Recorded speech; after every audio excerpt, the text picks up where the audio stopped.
কি বলিস? ওই গরিব তোর বন্ধু হয়? রে দোস্ত, কেমন আছিস? এই তো আলহামদুলিল্লাহ। তারপর কেমন ব্যবসা চলছে? এই তো চলছে। আমি তো ভেবেছিলাম তুই আমাকে ওখানে বার্গার খাওয়াতে নিয়ে গেলি। কেন, ওই আমার বন্ধু হলে কি সমস্যা?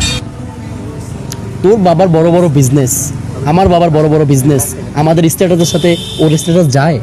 শোন, তাহলে একটা পরীক্ষা হয়ে যাক। কি পরীক্ষা হবে? তুই তোর বড় লোক বন্ধুকে ফোন দিয়ে বল যে রাসেল অ্যাক্সিডেন্ট করেছে, ইমার্জেন্সি 1 লক্ষ টাকা লাগবে। এটা কোনো বিষয় না আমার কাছে। ফোন দে। আচ্ছা, দিচ্ছি। হ্যালো। হ্যালো।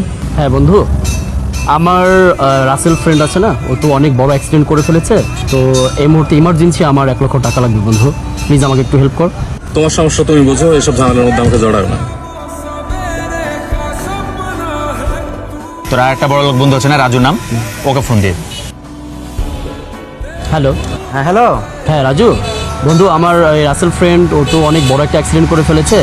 ও তো মেডিকেলে ভর্তি আছে, ওর জন্য তো আমার এখন ইমার্জেন্সি 1 লক্ষ টাকা প্রয়োজন। তোরা আসলে অ্যাক্সিডেন্ট করেছে, তা আমি কি করব?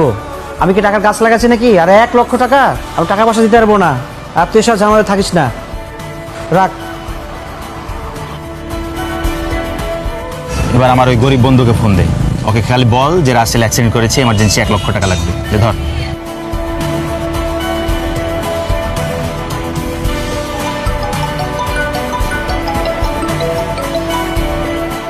হ্যালো।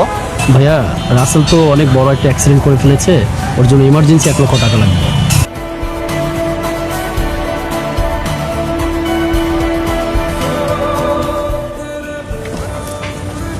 ভাই, আমি তো টাকা ব্যবস্থা করতে পারিনি। আমার এই বাইকটা 1 লাখ টাকা বেচলেই হয়ে যাবে।